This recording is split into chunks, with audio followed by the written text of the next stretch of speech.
कि गौ माता आपको कैसे सुंदर बना सकती है।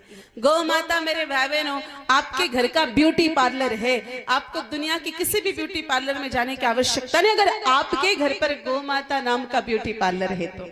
जैसे कि माता बहनें काजल लगाती है और अलग अलग ब्रांड का लेके आते हैं जिससे आंखें खराब हो सकती है।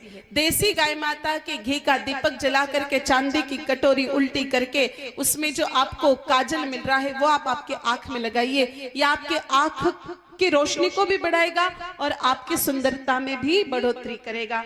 अगर आपके चेहरे पर बहुत सारे पिंपल्स होते हैं, बहुत सारे फुंसियां होती है, बहुत सारे लोगों का चेहरा ऐसा होता है कि जैसे कोई सेका हुआ पापड़ हो अभी अभी उड़द का, तो ऐसा चेहरा लेके भी बहुत सारे लोग घूमते हैं। तो क्या करना चाहिए, गाय माता जहां बंधती है गाय माता के चरणों की रच और थोड़ा सा गुलाब जल मिला करके प्रभावित स्थानों पर लगाइए, सूखने दीजिए और फिर चेहरा धो लीजिए। इससे आपकी फुंसियां खत्म हो जाएगी।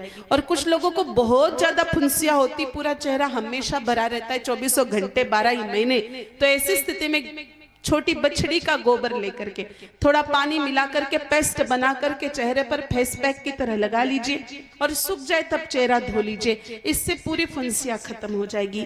देखिए बाल झड़ते हैं, बाल दो मुई है, रूखी है, सूखे है, बालों में डैंड्रफ है, खालत है, पालत है, तो गौ माता आपके बाल भी घने बनाती, मजबूत बनाती, डैंड्रफ को खत्म करती है।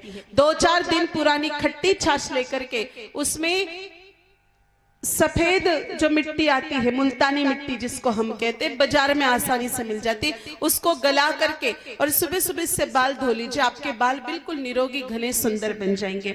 अगर आपको होठ गुलाबी करने हैं तो दुनिया की कोई लिपस्टिक लगाने की आवश्यकता नहीं, नाभि में गौ माता का घी लगाए, होठों पर गौ माता का घी लगाए, आपके होठ नहीं फटेंगे। आपको दुनिया की कोई लिपस्टिक या किसी भी प्रकार का कोई लुब्रिकेंट लगाने की आवश्यकता गौ माता नहीं पड़ने देगी।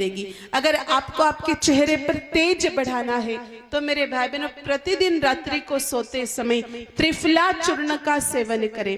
जो व्यक्ति त्रिफला चूर्ण का सेवन करता है उसके चेहरे पर तेज बढ़ जाता है। बहुत सारी माताएं चाहती है कि वो फिल्मी हीरोइनों की तरह सुंदर हो, तो उसके लिए फिर क्या करें, उसके लिए भी गौ माता हेवी मेकअप करवा सकती है आप लोगों को। कैसे, देखो ये घटना है जब राजू भाई दीक्षित हुआ करते थे अपने देश में। कितने लोगों ने राजू भाई दीक्षित का नाम सुना है, जरा हाथ ऊपर करो। अच्छा, बहुत बढ़िया बात है। बाकी लोगों को तो कोई लेना देना नहीं, कौन राजू भाई दीक्षित न कौन क्या, हमको कोई लेना देना नहीं। राजू भाई दीक्षित एक बहुत बड़े स्वदेशी के प्रचारक होकर के गए और जिन्होंने अपना पूरा जीवन स्वदेशी चीजों के लिए निकाला। वो एक बार हेमा मालिनी से मिले। अब हेमा मालिनी ने तो जानो थे, कितना जन जानो, जरा हाथ ऊपर करो। अब आप कहोगे कि हेमा मालिनी को तो कौन नहीं जानता, साहब सब जानते। तो उन्होंने हेमा मालिनी से पूछा कि भाई मैडम एक बात बताओ, आपकी उम्र हो गई है 50-55 साल, फिर भी आप इतनी सुंदर कैसे दिखती हो, जैसे कोई एकदम 20 साल की लड़की। तो आप ऐसा चेहरे पर क्या लगाते हो, कौन सा साबुन लगाते हो? क्योंकि हेमा मालिनी बहुत सारे साबुनों के ऐड करती थी। तो कहा आप लक्स साबुन लगाते हो? कहा नहीं। कहा फिर आप कोई डव जैसा साबुन लगाते हो? कहा नहीं। कहा संतूर लगाते हो? कहा नहीं। फिर राजू भाई ने पूछा मैडम आप नहाते हो कि नहीं? कहा नहाती तो हूं, लेकिन आप क्या लगाते हो? फिर क्षणा गौ माता, देसी गौ माता के दूध की मलाई में थोड़ी हल्दी मिला करके और थोड़ा बेसन मिला करके चेहरे पे लगा के मैं स्नान करती हूँ और यही मेरी प्राकृतिक सुंदरता का रहस्य रहा है।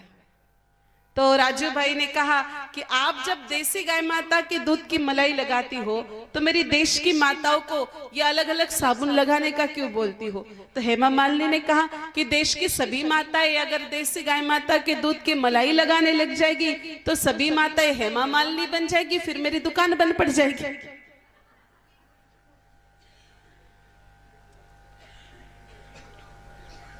इसीलिए अगर आप आपके चेहरे को बहुत सुंदर बनाना चाहते हो और चाहते हो कि आपकी वास्तविक आयु पता नहीं चले, थोड़ा माताओं का रहता है। देखो इस संसार में 2 चीजें ऐसी हैं, एक चीज जो कभी पुरुष बताते हैं और एक चीज जो माताएं कभी नहीं बताती। पुरुष कभी अपना पेमेंट नहीं बताते, सैलरी नहीं बताते, उनका इनकम नहीं बताते, उनको अपना इनकम बताना किसी को पसंद नहीं है। और माताएं कभी अपनी उम्र नहीं बताती है। माताओं को अगर उम्र पूछ लो ना तो माताओं का माथा चढ़ जाता है।